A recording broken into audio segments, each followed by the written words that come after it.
Say to him, be careful, keep calm, and don't be afraid. Do not lose heart because of these two smoldering stubs of firewood, because of the fierce anger of Rezin and Aram and the son of Remaliah. Aram, Ephraim, and Remaliah's son have plotted your ruin, saying, let us invade Judah.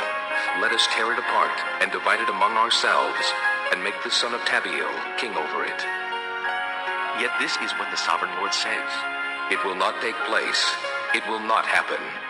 For the head of Aram is Damascus, and the head of Damascus is only Rezin. Within 65 years, Ephraim will be too shattered to be a people. The head of Ephraim is Samaria, and the head of Samaria is only Remaliah's son. If you do not stand firm in your faith, you will not stand at all. Again the Lord spoke to Ahaz. Ask the Lord your God for a sign, whether in the deepest depths or in the highest heights. But Ahaz said, I will not ask. I will not put the Lord to the test. Then Isaiah said, Hear now, you house of David. Is it not enough to try the patience of men? Will you try the patience of my God also? Therefore the Lord himself will give you a sign. The virgin will be with child, and will give birth to a son, and will call him Emmanuel. He will eat curds and honey when he knows enough to reject the wrong and choose the right. But before the boy knows enough to reject the wrong and choose the right, the land of the two kings you dread will be laid waste. The Lord will bring on you and on your people, and on the house of your father, a time unlike any since Ephraim broke away from Judah. He will bring the king of Assyria. In that day the Lord will whistle for flies from the distant streams of Egypt, and for bees from the land of Assyria. They will all come and settle in the steep ravines, and in the crevices in the rocks, on all the thorn bushes, and at all the water holes. In that day the Lord will use a razor hired from beyond the river, the king of Assyria, to shave your head and the hair of your legs, and to take off your beards also. In that day a man will keep alive a young cow and 2 goats, and because of the abundance of the milk they give, he will have curds to eat. All who remain in the land will eat curds and honey. In that day, in every place where there were 1,000 vines worth 1,000 silver shekels, there will be only briars and thorns. Men will go there with bow and arrow, for the land will be covered with briars and thorns. As for all the hills once cultivated by the hoe, you will no longer go there, for fear of the briars and thorns. They will become places where cattle are turned loose and where sheep run. Chapter 8. The Lord said to me, Take a large scroll and write on it with an ordinary pen, Meher Shalal-Hashbaz. And I will call in Uriah the priest and Zechariah, son of Jeberechiah, as reliable witnesses for me. Then I went to the prophetess, and she conceived and gave birth to a son. And the Lord said to me, Name him Meher Shalal-Hashbaz. Before the boy knows how to say my father or my mother, the wealth of Damascus and the plunder of Samaria will be carried off by the king of Assyria. The Lord spoke to me again. Because this people has rejected the gently flowing waters of Shiloah, and rejoices over Rezin and the son of Remaliah, therefore the Lord is about to bring against them the mighty flood waters of the river, the king of Assyria with all his pomp. It will overflow all its channels, run over all its banks, and sweep on into Judah, swirling over it, passing through it, and reaching up to the neck. Its outspread wings will cover the breadth of your land, O Emmanuel. Raise the war cry, you nations, and be shattered. Listen, all you distant lands. Prepare for battle and be shattered. Prepare for battle and be shattered. Devise your strategy, but it will be thwarted. Propose your plan, but it will not stand, for God is with us. The Lord spoke to me with his strong hand upon me, warning me not to follow the way of this people. He said, Do not call conspiracy everything that these people call conspiracy. Do not fear what they fear, and do not dread it. The Lord Almighty is the one you are to regard as holy. He is the one you are to fear. He is the one you are to dread, and he will be a sanctuary. But for both houses of Israel, he will be a stone that causes men to stumble, and a rock that makes them fall. And for the people of Jerusalem, he will be a trap and a snare. Many of them will stumble. They will fall and be broken. They will be snared and captured. Bind up the testimony and seal up the law among my disciples. I will wait for the Lord, who is hiding his face from the house of Jacob. I will put my trust in him. Here am I, and the children the Lord has given me. We are signs and symbols in Israel from the Lord Almighty, who dwells on Mount Zion. When men tell you to consult mediums and spiritists who whisper and mutter, should not a people inquire of their God? Why consult the dead on behalf of the living? To the law and to the testimony. If they do not speak according to this word, they have no light of dawn. Distressed and hungry, they will roam through the land. When they are famished, they will become enraged, and looking upward will curse their king and their God. Then they will look toward the earth and see only distress and darkness and fearful gloom, and they will be thrust into utter darkness. Chapter 9. Nevertheless, there will be no more gloom for those who were in distress.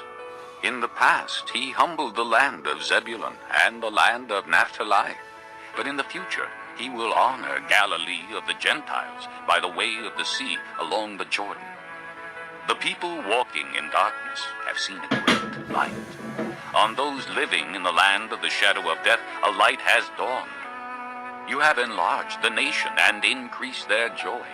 They rejoice before you as people rejoice at the harvest, as men rejoice when dividing the plunder. For as in the day of Midian's defeat, you have shattered the yoke that burdens them, the bar across their shoulders, the rod of their oppressor. Every warrior's boot used in battle, and every garment rolled in blood will be destined for burning, will be fuel for the fire. For to us a child is born, to us a son is given, and the government will be on his shoulders. And he will be called Wonderful Counselor, Mighty God, Everlasting Father, Prince of Peace. Of the increase of his government and peace there will be no end. He will reign on David's throne and over his kingdom, establishing and upholding it with justice and righteousness from that time on and forever. The zeal of the Lord Almighty will accomplish this. The Lord has sent a message against Jacob. It will fall on Israel. All the people will know it. Ephraim and the inhabitants of Samaria, who say with pride and arrogance of heart, the bricks have fallen down, but we will rebuild with dressed stone. The fig trees have been felled, but we will replace them with cedars. But the Lord has strengthened Reason's foes against them, and has spurred their enemies on. Arameans from the east and Philistines from the west have devoured Israel with open mouth. Yet for all this his anger is not turned away, his hand is still upraised. But the people have not returned to him who struck them, nor have they sought the Lord Almighty. So the Lord will cut off from Israel both head and tail, both palm branch and reed in a single day. The elders and prominent men are the head. The prophets who teach lies are the tail. Those who guide this people mislead them, and those who are guided are led astray. Therefore the Lord will take no pleasure in the young men, nor will he pity the fatherless and widows, for everyone is ungodly and wicked. Every mouth speaks vileness. Yet for all this, his anger is not turned away, his hand is still upraised. Surely wickedness burns like a fire. It consumes briars and thorns. It sets the forest thickets ablaze so that it rolls upward in a column of smoke. By the wrath of the Lord Almighty the land will be scorched, and the people will be fuel for the fire. No one will spare his brother. On the right they will devour but still be hungry. On the left they will eat but not be satisfied. Each will feed on the flesh of his own offspring. Manasseh will feed on Ephraim, and Ephraim on Manasseh. Together they will turn against Judah. Yet for all this his anger is not turned away. His hand is still upraised.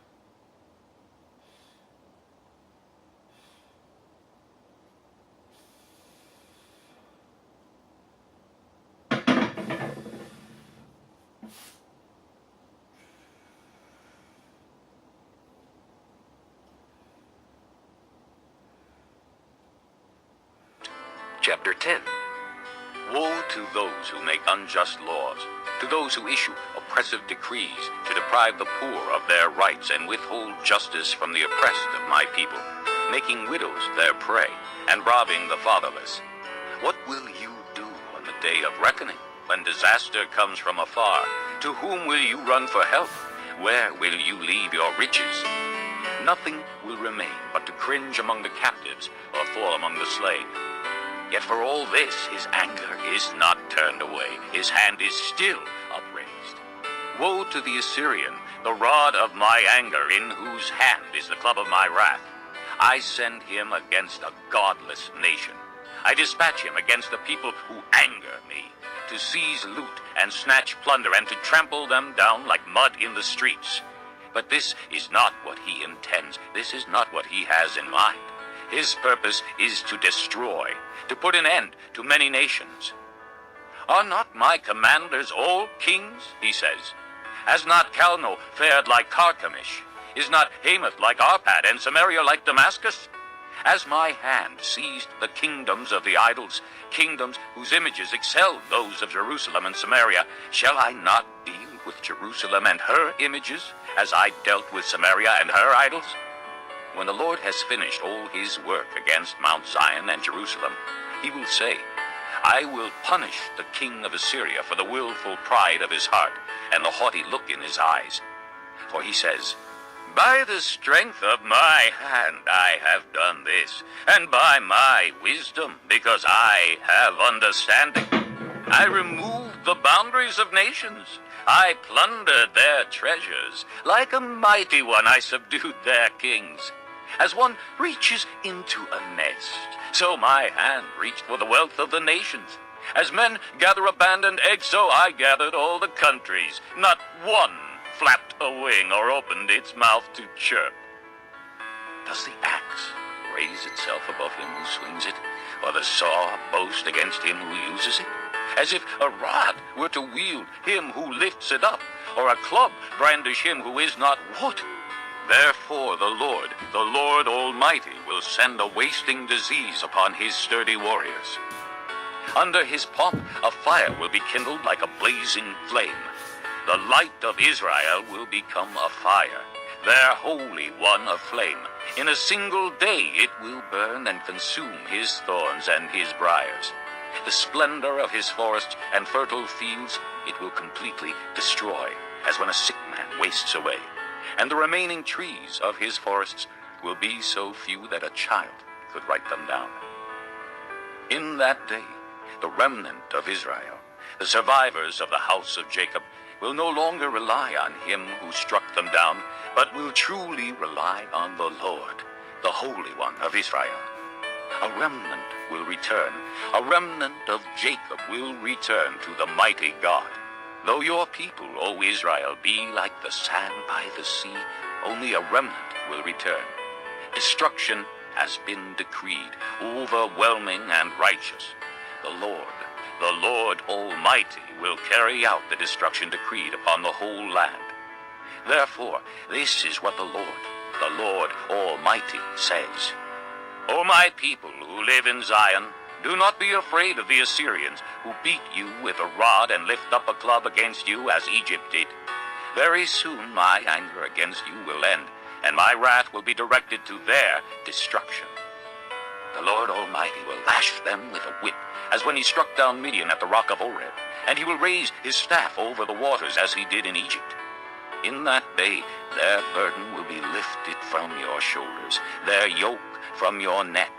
The yoke will be broken because you have grown so fat. They enter Aiah. They pass through Migron. They store supplies at Michmash. They go over the pass and say, "We will camp